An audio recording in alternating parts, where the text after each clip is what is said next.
Gusto rin natin liwanagin dahil na maraming nagsasabi na ang Pangulo daw mismo ay nagbigay ng fake news. Unang-una, kung mapapansin niyo po, April 16, unang nag-post ang Pangulo ng kanyang mensahe. Nahuli na si Saldico. Pag sinabi nating nahuli na si Saldico, it doesn't necessarily mean that it is an arrest.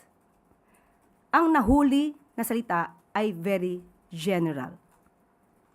So kapag nahuli, pwede nating sabihin na napahinto, na stop, na prevent sa pagkilos, at hindi mali ang Pangulo sa kanyang inulat noong April 16. At sinabi pa nga niya dito na we are in close coordination with the Czech government to ensure that all legal processes are followed and to arrange for his return to the Philippines at the soonest possible time. Dahil yun ang nais ng Pangulo. Kaya makikipag-coordinate sa Czech Republic. April 17, nag-post siyang muli. Ang sabi niya dito, our coordination with Czech authorities continues. The latest information confirms that Saldico was stopped at the German border after entering from the Czech Republic. He was denied entry and returned to Czech authorities where he remains in custody. Hindi po ito mali. Hindi po nanggaling sa Pangulo mismo ang salitang aresto. Pero hindi rin po kinakaila ng SOJ that the movements of Saldico were restrained to a certain extent.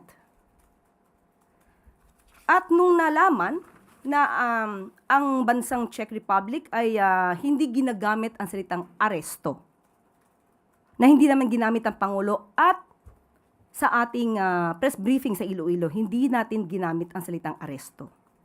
Kung ginamit man ito ng PCO, dahil yon ang kanilang pag-translate, most probably salitang nahuli. But, nung nalaman na hindi ito ang terminong ginagamit ang Czech Republic, yan po naman ay ating iginalang. At pina-correct na lang po natin nang naaayon din po sa nais na salita na o termino ng Czech Republic. Dahil nga po, hindi lamang iisang bansa ang involved dito. Hindi lamang tayo ang involved dito. May ibang bansa na kailangan din po natin igalang ang polisiya.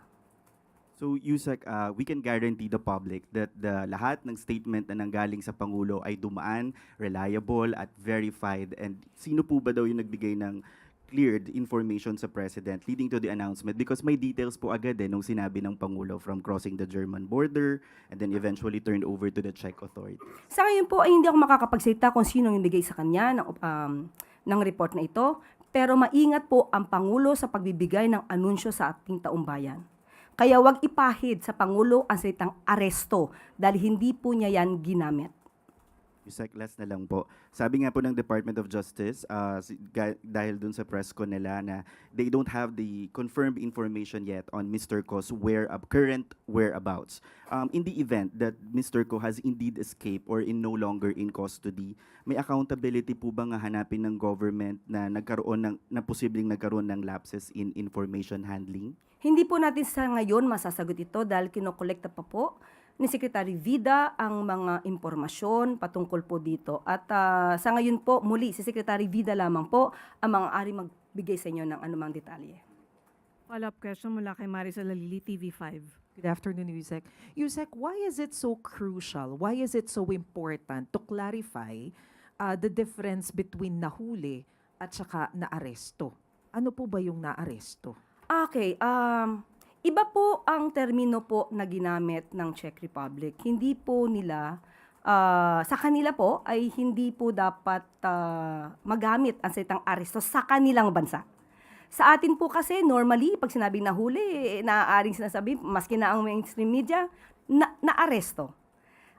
Kung may pagkakaiba ba na termino, lihiya, na ginagamit ang bansang Czech Republic at ang Pilipinas, so igagalang po natin yung nais nila dahil ang si Saldico po ay nakuha nila or nakuha yung kustodiya at the time.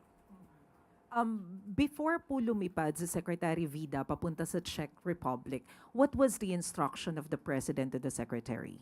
Muli, hindi po tayo privy sa kanila na pag-usapan, pero sa ating nadinig na interview, ang nais lamang po niya ay malaman kung anong estado ni Saldico doon at ano pa maaaring malaman at magawa para maibalik si Saldico dito sa Pilipinas. Okay, so Ano po yung inaasahan ng Pangulo na iuuwi dito ni Secretary Vida, or at least yung konkreto na information na gusto niyang marinig mula kay Secretary Vida? Hindi po tayo makakapagbigay dahil kinakailangan po rin nating igalang ang confidentiality at yan po ang nais ng Czech Republic. So, abangan na lang po natin yung susunod na balita mula po kay Secretary Vida. Follow-up question mula kay Ace Romero, Philippine Star. Yusek, nabanggit nyo yung term na arrest hindi ginagamit ng Czech Republic, kaya minabuti nating igalang yung kanilang nais, no? Pero given na yung sinabing nakita si Zaldico doon sa border and then apprehended, whatever, arrested, or hindi nga ginagamit yung arrest, no? Bakit kaya hindi muna natin kino-ordinate sa Czech Republic yung term bago nagkaroon ng ganong announcement sa Pangulo, and then it took days before it was corrected? Kasi kumalat, di ba, sa mainstream media the arrest, and it took days before the government corrected, given that proactive naman kayo sa pag-check ng misinformation, minsan sadya o hindi, no? Bakit it took days before we correct yung arrest na word, kaya nagkaroon tuloy ng confusion? Ace, hindi nang galing kay Pangulo yung word na arrested. So, walang iko-correct ang Pangulo sa kanyang mensahe. No, the government, kasi even the PCO used the word. Yes, nung nalaman ito, dahil na-interview si Attorney Polo Martinez, si Attorney Polo Martinez, at sinabi niya, technically, hindi ginagamit yung salitang arrest. So, pinaalam po agad natin to kay Secretary Dave Gomez. So, that's the time na kailangan na ayusin yung mensahe para hindi ma-offend or hindi magsalungat sa nais din ng Czech Republic na mensahe na dapat nating ibigay.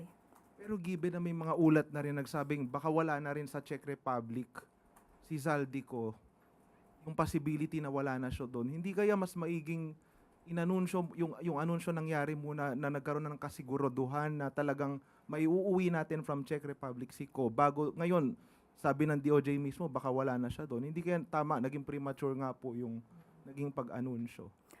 Ano po, ulitin po natin ano ba ang inanunsyo ni Pangulo?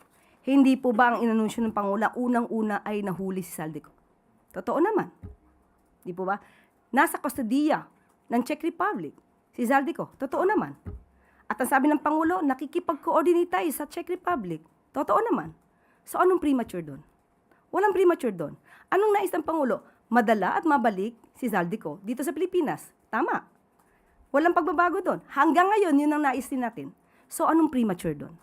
Walang premature doon.